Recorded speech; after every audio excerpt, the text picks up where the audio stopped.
The AFC East is facing off against the NFC South this week. And I kidding, think that's bro. where we can start, honestly. The Patriots faced off against an NFC South opponent, that being the Carolina Panthers. Do you call that BTA? I mean, damn. The Panthers go out there. They score a touchdown early. They're like, uh-oh, what's going on? The Panthers are already winning. They don't get a PAT. It's 6-0 Panthers. And then the Patriots became alive. And they never turned back. So, Colby, take it away, man. Your New England Patriots with their first dominant victory in the Mike Vrabel era. You know what? We should have known that this was happening. We should have known this was going to happen. I mean, look, at the end of the day, the Patriots haven't played great football, but they realistically should be 3-1. They should have won last week against the Steelers. We know this. They won against the Miami Dolphins week 2. Week 1, a very close game against the Raiders. Although the Patriots haven't been as dominant as we've all projected them to be, at the end of the day, even when they're losing, these games are coming down to the wire. And you can see that early on, if the Patriots just start stringing things together and they start learning from their mistakes, that they're a team that can do exactly what they did in week 4 and blow out the Carolina Panthers. But you had Tagovailoa McMillan come out leading up to this game saying that what the Patriots do is vanilla. Head coach for the Panthers, Dave Canales, also saying the Patriots don't do anything special. Mike Vrabel heard that. And if you're going to put Mike Vrabel to the test and you're going to call out his team, he's going to give you belt to ass, and that's exactly what happened here. But looking at this game, it's a game that the Patriots should have won. And I want to come out here and I want to bump my chest, and I want to say, hell yeah, everybody doubted us. This isn't the Buffalo Bills. This isn't the Kansas City Chiefs, right? Let's slow our roll a little bit. But what the important thing is that the New England Patriots blew out a mid team, a team that has potential, but isn't exactly a great team. But at the end of the day, the fact that everybody's trying to say the Patriots are a bad team, a bottom 5 team, you do not blow out the Carolina Panthers in the fashion that the New England Patriots did if you are this bad team. And you can see why this New England Patriots team is on the rise, something that we've been trying to tell you guys. Another dominant game also by Drake May. Y'all clowning me trying to say that this guy is top 10. You can make the argument that he's top 5. Has another dominant game, going 14 of 17, 82% completion percentage, 203 passing yards, 3 touchdowns, 0 turnovers, a 155.6 pass rating. You know what's funny is that Bills fans are talking about just how good Josh Allen is, and he has been very, very good. He's been balling out, but guess what? Him and Drake May, statistically speaking, have been identical. So if you're going to say one guy's balling out, you can say the other guy sucks. Got a couple of other stats here for you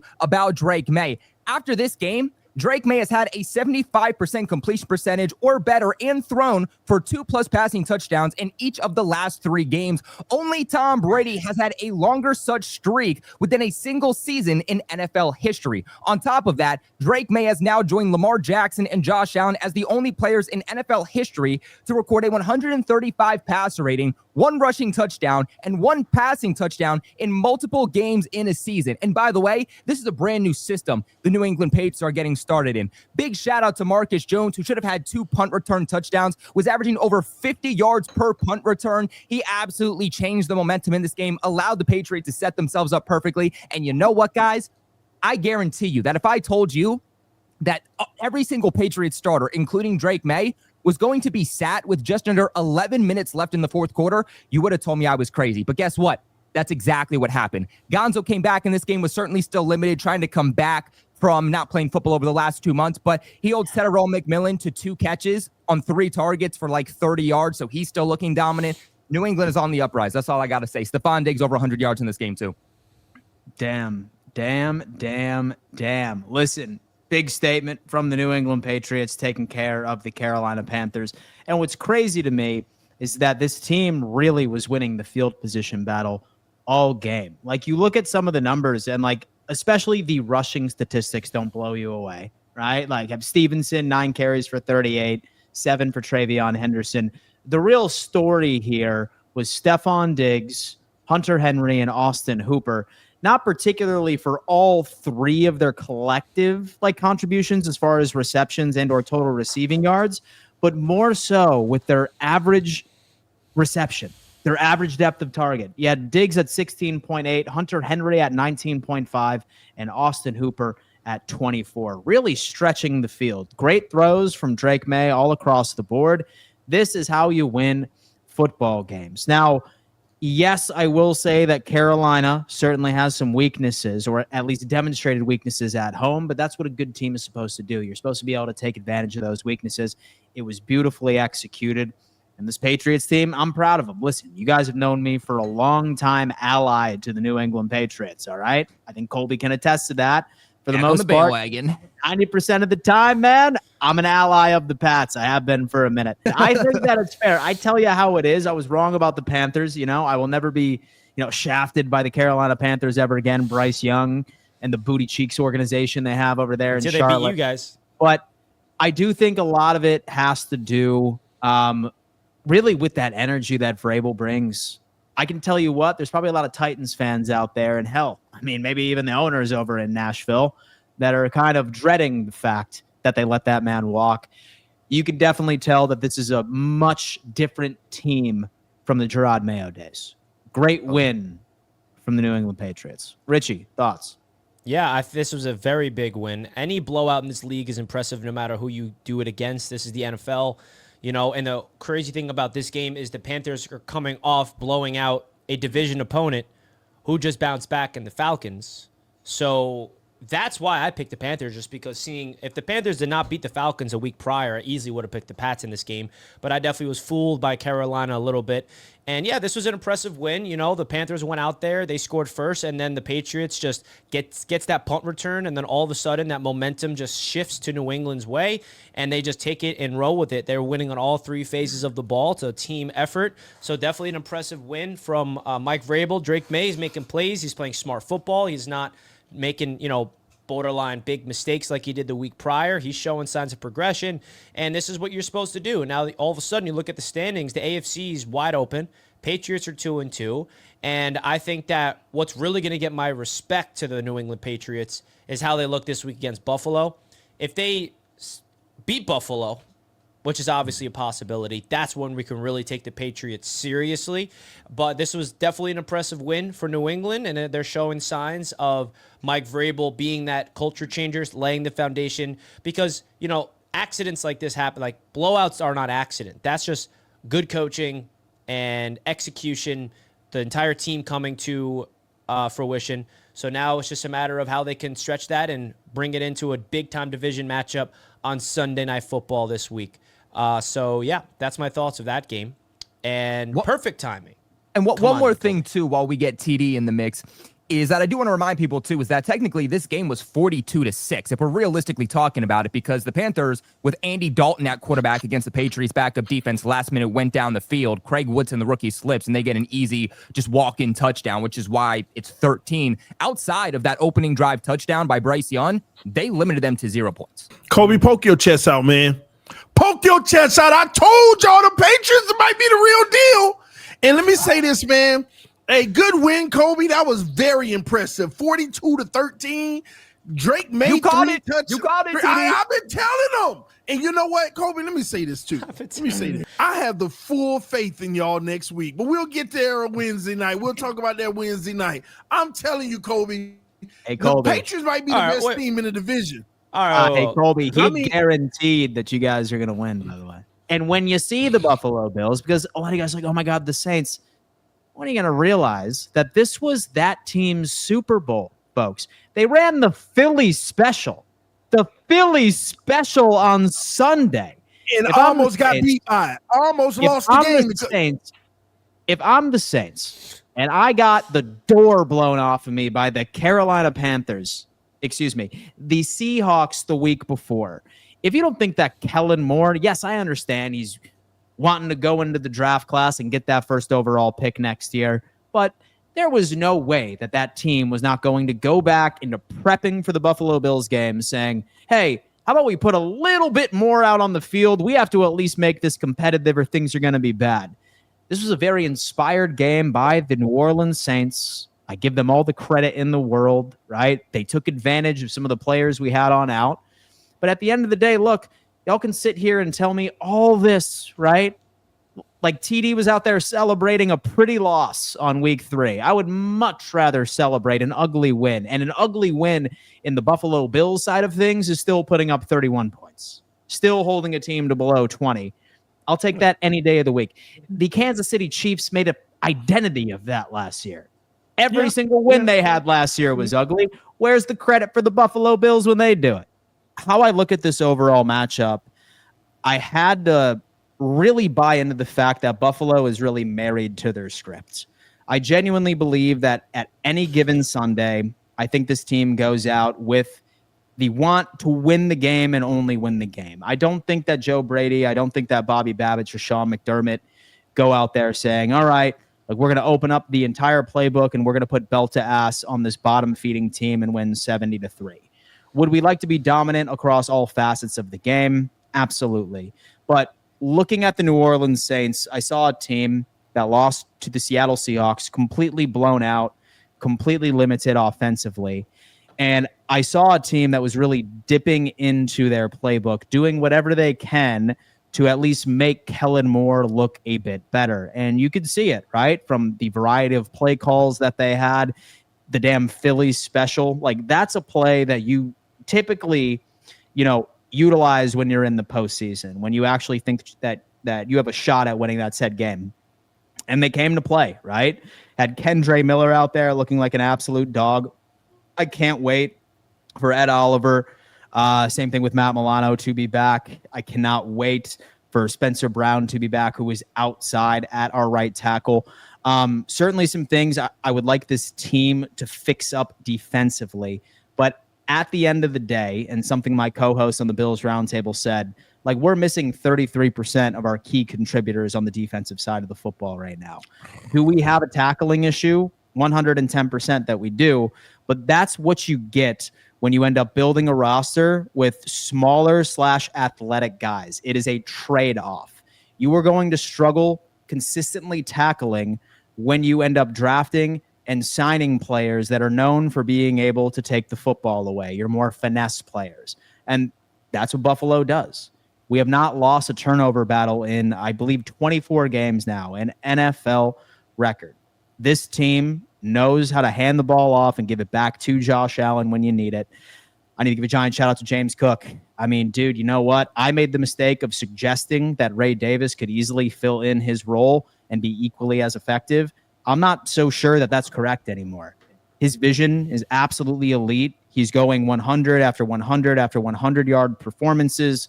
He's leading the league in touchdowns right now.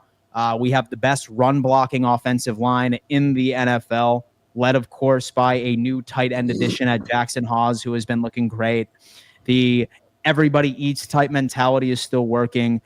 Would I have liked for the team to look a bit better in the second quarter? For sure. But for some reason, the least penalized team in the NFL collected 11 penalties, shooting ourselves in the foot over and over again. And the Saints did a wonderful job at being able to pin us within our own 20-yard line for nearly all of the second quarter. It was definitely frustrating at times. But again, what I always like to remind Bills fans is if the Bills' worst day is 31-19, then I will take that any day of the week.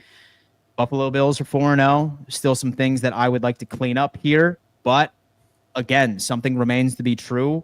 We don't lose at home. Like, we do not lose at home. Ugly, pretty. Once you're in Highmark Stadium, like, we're just an entire different team. I'm feeling very confident about the schedule moving forward. I do think Patriots are going to be bringing a challenge to us. I think we win that one. I'm having a hard time finding a loss on the schedule in the near future. In fact, I'm going to go out and I'm going to say our first loss is going to be against the Houston Texans, November 20th. That's right. Yeah. Game, TD. So I'll say this, man. 31-19. Congratulations, Buffalo. Y'all get another W. You're 4-0. Great win. Didn't look pretty. Didn't do it pretty. But you were playing the worst team in the NFL. Let's just call it what it is. Tied to be the worst team in the NFL. But you know what? Hey, I can't rag on it too much. You got the W. That's all that pretty much matters. But I do feel like this game kind of came down to two big-time plays. You know, Shakir on the screen where he slipped through and spent off of one tackle and won the race to the end zone. You know, they had y'all bottled up for most of the game, and that one kind of opened it. Then that kind of like, I think it was like a wheel route or something with the tight end on the sideline on the back end of the game. I feel like those teams were those two plays were the backbreakers. Outside of those two plays, I felt like the Saints had a really good handle on the game, but they gave those up, and that's what happens. Josh Allen has some mobility in this game. making plays with his legs. But let's call it what it is. This isn't to knock Josh Allen, but James Cook carried. James Cook carried in this game. Josh Allen made some plays, but this was the consistency of Cook, putting up 117 rushing yards on the ground out of 22 carries. Also finds the end zone as well on a handoff from the 1. And when you really look at it, the Bills do have some tackling issues. They ran all over the Bills. They kind of had a nice little day running the football, and the Bills got to tighten it up, because if you would have played a better team like that, that could have been your first L. So I'll say this, great teams, whether you play a good or bad teams, you escape, you win. That's all that matters. But just like the Chiefs last year, was struggling with bad teams and everybody, but kept winning. But this is why it's easier to predict if they're going to win a Super Bowl or not. This is why I said last year they wouldn't win a Super Bowl. Just like I always know the Bills aren't going to win a Super Bowl. Until you play at a high level against all teams, good and bad, then I have concerns. And I'm not just skating by sometimes. And that's why I feel like the Bills' best chance was last year, and they blew that. So that's my take on the game. Congratulations, Bills got to win. Congratulations, Bills, on a win. It was definitely an upset watch throughout the game. You know, if Cooks caught that touchdown, the Saints would have took the lead. It would have put a lot of pressure on Buffalo, even though the Bills did go down the field, and I believe that's when Kincaid got his touchdown down the right sideline. But it's just like what the Bills do so well, what you got to respect, is they make winning plays in winning moments late in the fourth quarter. That third down run from Josh Allen, that's a winning play. Like, if the Saints got to stop there, like, it's just those one third down, either you got to stop on defense or you converted on offense. Those are the winning plays that you need to make in order to execute. And you know, you got to give the Saints a lot of credit. They fought. I did not like that Philly special play call. I think they had a chance to get some momentum heading into halftime, but then they just gave it to the Bills. And I thought, honestly, the beatdown was going to begin in the second half, but that wasn't the case. The Saints were in it all the way through. But, yeah, there's not really too much to break down from an analysis standpoint on this game other than the Saints kept it close. I think it was a way more respectable, competitive game than the score says, 31-19. But, yeah, the Bills escape an upset from the New Orleans Saints. So, Colby, anything you want to add? Yeah, I mean, I think the 11 penalties were probably my biggest takeaway from this team. Kind of shooting themselves in the foot a lot of times. You're used to seeing the Bills play a bit more cleaner football, but 11 penalties is a way that, you know, if they don't clean that up, then it's going to be really hard for you to ultimately end up winning football games. And honestly, like, I'm looking at this Buffalo Bills team and I'm saying, yeah, that offense is undoubtedly one of the best in all of football. That team can put up 30, 40 points any given week. But that defense is what I think is going to hold them back as the season goes on, as ultimately you're going to deal with injuries on the defensive side of the football. It does just happen. And I just don't think that the Buffalo Bills are the type of team that can afford any injuries whatsoever on the defensive side of the football because of the limited talent on that side of the football, along with the limited depth that they have there also. And you need really good defenses to win playoff games, to especially win Super Bowls. And I think that as the season goes along, as the postseason comes along, we're going to say that the biggest thing holding Buffalo back is that defense. You're playing Spencer Rat-a-tat-Tatler, and you allow him to look like maybe this guy's a starting quarterback in the league. He's keeping this game close. There's possession changes. This game does come down to the wire, and I don't want to hear you ultimately won the game by multiple possessions, because it felt like at the end, it was kind of just garbage time. It didn't matter. For the majority of this game, it really was back and forth. And even one difference of this game, one slight play that goes a different way, one call that goes a different way, and we could have been talking about the Buffalo Bills potentially losing to the Saints. At the end of the day, for Spencer Rattler to go 18 of 27, not a whole lot on the ground. I mean, 126 yards, but one touchdown. He didn't turn the football over, an overall rating of 89.4. You allowed Alvin Kamara to just absolutely kill you guys on the ground. 15 attempts, 70 yards, 4.7 yards per carry. I just expected more from that Buffalo Bills defense going up against an offense like the Saints, which is so subpar. So look, you came out with the win, and let's make it clear. That's all that matters. Even when Tom Brady was a part of the New England Patriots, there were teams we expected to blow out, and we would play them close. Let's make it clear. You won the game, and that is all that matters. Sometimes games like this happen. But I don't think that Buffalo Bills fans should leave this game. I don't think Bills fans should leave this game feeling necessarily confident about their team. I think you have to acknowledge that there is room for concern and that there are holes, more specifically on the defensive side of the football. But At the end of the day, you win the game. That's all that matters. Leave this one in the rearview mirror, and now you got the New England Patriots ahead of you.